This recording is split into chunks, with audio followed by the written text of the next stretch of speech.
Hello guys, welcome back to my channel. और आज मैं आप लोगों को बताने वाला हूँ कि कैसे मैंने अपना सीए फाउंडेशन एग्ज़ाम क्लियर किया, क्या क्या स्ट्रैटेजीज़। तो जैसा कि आप लोगों को पता है कि 4 सब्जेक्ट होते हैं सीए फाउंडेशन में। पहला होता है हमारा अकाउंट्स, दूसरा लॉ, तीसरा मैथ्स एंड चौथा इकोनॉमिक्स। तो देखो यार, ये तो मेरा सेकेंड अटैम्प्ट था, क्योंकि फ़र्स्ट अटैम्प्ट मैंने 12th पास होते ही दिया था। 2 महीने जो हमें टाइम मिलता है वही मैंने उसी में प्रिपरेशन करके दी थी। उसमें मेरा मैथ्स में रह गया था और वो 2 महीने के लिए मैंने ट्यूशन ली थी। उसके बाद जब मेरा उस अटेम्प्ट में नहीं हुआ तो मैंने उसके बाद ट्यूशन नहीं ली थी, मैंने खुद से ही सारी प्रैक्टिस की थी। मतलब सारी मैंने खुद से की थी। बस मैथ्स के लिए मैंने लास्ट के 2 मंथ में कोचिंग लगाई थी, क्योंकि मैथ्स मुझे कुछ समझ नहीं आ रही थी एंड 11th-12th भी मेरे पास मैथ्स थी नहीं, तो मैथ्स के लिए मैंने ट्यूशन लगवाई थी। उसके बाद बात करें तो अकाउंट्स की, तो अकाउंट्स का पेपर इजी आया था। और मेन चीज़ है कि आपको बहुत टाइम प्रैक्टिस करनी पड़ेगी, मतलब बहुत प्रैक्टिस करनी पड़ेगी एंड मॉड्यूल काफ़ी रहती है, मॉड्यूल से ही क्वेश्चन आते हैं। और इस अटेम्प्ट में तो एक हमारी जो पार्टनरशिप की बुक है उसमें पहले फाइनल अकाउंट से क्वेश्चन आ गया था सेमी।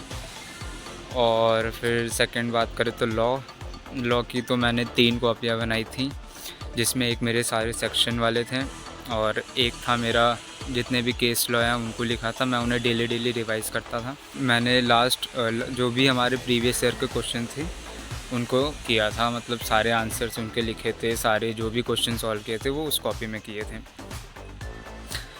और फिर जब मेरा एग्ज़ाम टाइम आया तो मैं उन्हीं से मैंने प्रैक्टिस की थी। बाकी रिवीजन तो करते रहनी पड़ती है, क्योंकि लॉ है, आप जितनी बार रिवीजन करोगे उतनी बार आप बहुत अच्छा कॉन्सेप्ट आपकी क्लैरिटी होगी।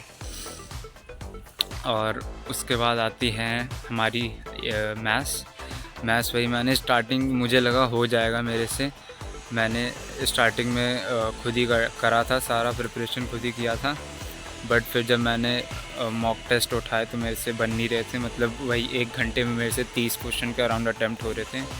तो मैंने लास्ट के 2 मंथ में कोचिंग ले लूँ, तो मैंने दिल्ली से कोचिंग ली थी, अक्षरधाम में इंडिविजुअली ली थी। और उसके लिए मैं एक बुक प्रेफर करूँगा कि भाई जो कैलाश ठाकुर है वो बहुत ही अच्छी बुक है। मैंने सारी प्रिपरेशन मैथ्स की उसी से की थी और उसी से मैंने पेपर में 73 अटैम्प्ट किए थे और मेरे 66 मार्क्स आए थे, तो मैथ्स वहाँ से कवर अप हो गया था।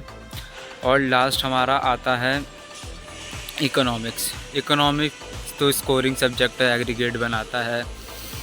और इको तो मैंने एक सबसे पहले टर्न में तो एक चैप्टर पढ़ा था, उसमें जो मुझे इम्पोर्टेंट लगा उस सबको मैंने एक एमसीक्यू में करके लिखा था, उन सब के एमसीक्यू बनाए थे।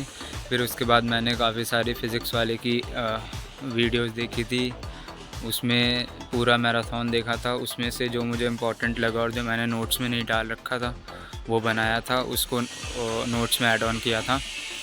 और लास्टली जो हमारा वार्म अप सेशन था, जब सीए वालों ने वार्म अप सेशन निकाला था, तो उसमें से जो जो इम्पोर्टेंट लगा उसको लिखा था। और at the end of the day मैंने उसी को रिवाइज़ करके मैं गया था, ज़्यादा कुछ खास किया नहीं था इको में।